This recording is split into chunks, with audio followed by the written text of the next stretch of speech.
اهلا وسهلا بيكم، انا ليلى. والنهارده ان شاء الله هعمل لكم وصفه من الوصفات اللي انا مجرباها برضو بنفسي، ووصفه كويسه قوي في تفتيح المناطق الحساسه زي منطقه الاندر ارم او منطقه البikini، وبرضو اماكن احتكاك البرا في الجسم زي منطقه تحت الثدي مثلا، وبرضو بعض الاجزاء في الظهر في اماكن حمالات مثلا البرا او حاجه زي كده. الاماكن دي بتكون اماكن احتكاك، فمن الطبيعي ان هي يبقى فيها شوية غمقان، وخصوصا بعض العادات السيئة اللي احنا بنستخدمها. زي مثلا ان احنا مش بننشف كويس المناطق دي، ما بتكونش مترطبة ترطيب كافي. وفي نفس الوقت كمان المناطق دي بتكون اقل اهتمام مننا، يعني احنا بنعمل وصفات كتيرة جدا وخلطات كتيرة جدا لبشرة ايدينا ووشنا ورجلينا وكل حاجة. لكن منطقة الاندر ارم ومنطقة البikini من المناطق اللي هي ايه، بيبقى صعب ان انا اعمل فيها وصفة من الوصفات واسيبها شوية، واحط مثلا لبن او نشا او مش عارفه ايه او حاجات زي كده، واسيبها نص ساعه ولا حاجه وبعد كده اشطفها. عايزه اقول لكم من تجربتي الشخصيه كانت ملح الحليب. ملح الحليب من الحاجات الممتازه جدا جدا في التفتيح. انا عايزه اقول لك الاول عباره عن ايه ملح الحليب ده. ملح الحليب عباره عن ملح، بس ملح بحر، ملح نوع كويس يعني. وكمان في بعض الزيوت التفتيح مضافة للملح دوت. وبيضاف عليه كمان لبن بودرة، وبيضاف عليه بس لبن بودرة من أجود الأنواع المفروض يعني. وبيضاف عليه كمان بشر صابون، بس بشر بعض أنواع الصابون التفتيحي برضو. والبشر دوت بيكون رفيع خالص وناعم زي ما انتوا شايفين الملح بيكون ناعم كده. انا هوريهولكم من جوه عامل ازاي، وهوريكي ازاي بيستخدم وبيستخدم معاه ايه، لان انا مش بستخدم الملح لوحده عشان التفتيح. انا اول مره يا جماعه اشتري الملح ده على فكره كان قبل فرحي على طول، من فتره طويله طبعا الكلام دوت. وانا عرفت الملح دوت فتره الفرح بتاعتي، يعني لان كنت بدور على حاجه للتفتيح زي معظم الستات ما بتعمل او معظم البنات. فبعد ما جربت وصفات كتيره قوي وحاجات ياما، حاجتين كانوا كويسين معايا: ملح الحليب، وكمان حاجه اسمها الدلكه السوداني. الدلكه السوداني دي ممكن تتجاب من عند، هي بتتجاب من اسوان اصلا، هتلاقيها موجوده عند بتوع الكوافيرات ومراكز التجميل الكبيره.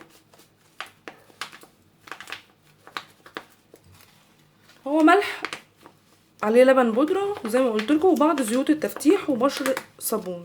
هو ده تقريبا الامكانيات المواصفات بتاع او المقادير بتاعته يعني. تمام، بصوا ده بيبقى شكله، بيبقى ناعم ما بيبقاش خشن.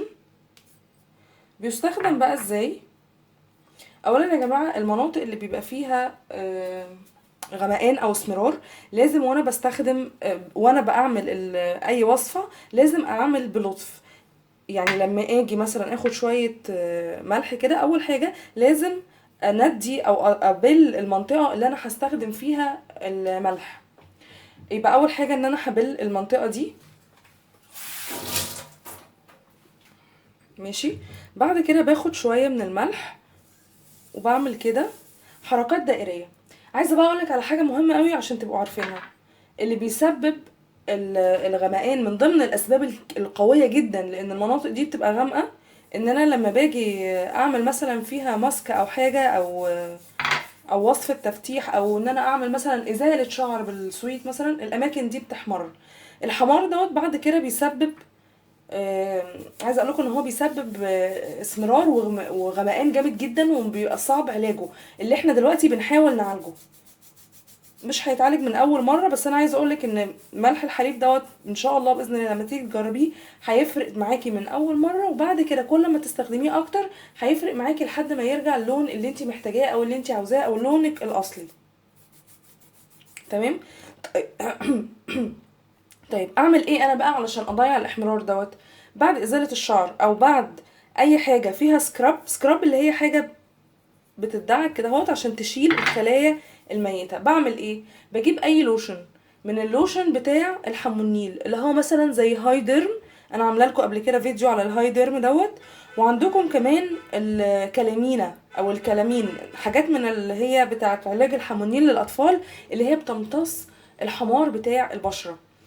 بعد اي حاجه من الحاجات اللي احنا هنعملها دي لازم تستخدمي حاجه من دي عشان تمتص الحمار، لان انتي محتاجه تفتيح مش تغميق.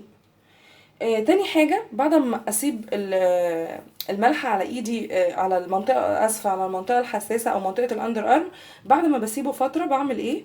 بجيب الليمون. الليمون له تأثير قوي جدا على فكرة يا جماعة في عملية التفتيح، بس انا ما بستخدمش المية بتاعة الليمون. مية الليمون دي حلوة وجميلة، بس هي حامضية جدا. فبعمل ايه؟ انا بعصر الليمون، انا عايزة الزيت بتاع الليمونة، تمام؟ انا بعصر الليمونة وباخد معايا الليمونة معصورة، ويفضل ان هو يكون ليمون من بره يكون ناعم، ويا حبذا لو كان ليمون كبير زي الليمون القضاليا اللي هو حجمه كبير، تمام؟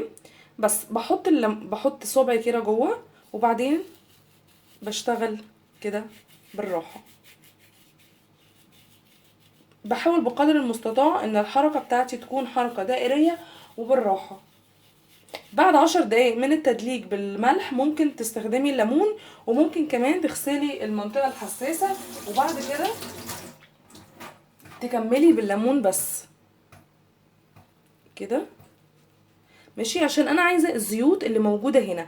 هتستخدمي برضو التدليك كده بشكل، بحركات دائرية، او تقلبيها برضو كده لان هنا برضو في زيوت، وتدلكي كده حركات برضو دائرية.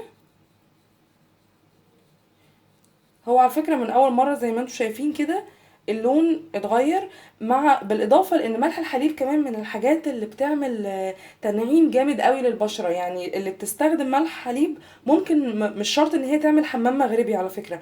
يعني بعد ملح الحليب دوت ممكن تاني يوم تعمل حمام عطري، وكده تكتفي بالموضوع دوت.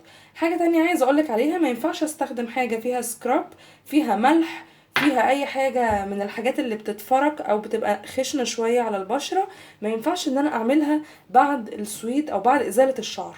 يوم ازالة الشعر يكتفي فقط بان انا احط اي لوشن من اللوشنز اللي انا قلتلك عليها، اللي هي بتاعت حمونيل بتاع الاطفال. تاني يوم ممكن بقى تعملي السكرابات او التفتيح.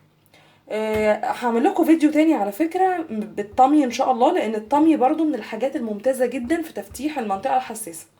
جربي ده وجربي ده، وان شاء الله واحد من الاتنين هيبقى معاكي ممتاز على حسب نوع بشرتك. اتمنى ان الفيديو يكون عجبكم واكون افدتكم، واشوفكم في فيديو جديد وتجربة جديدة ان شاء الله.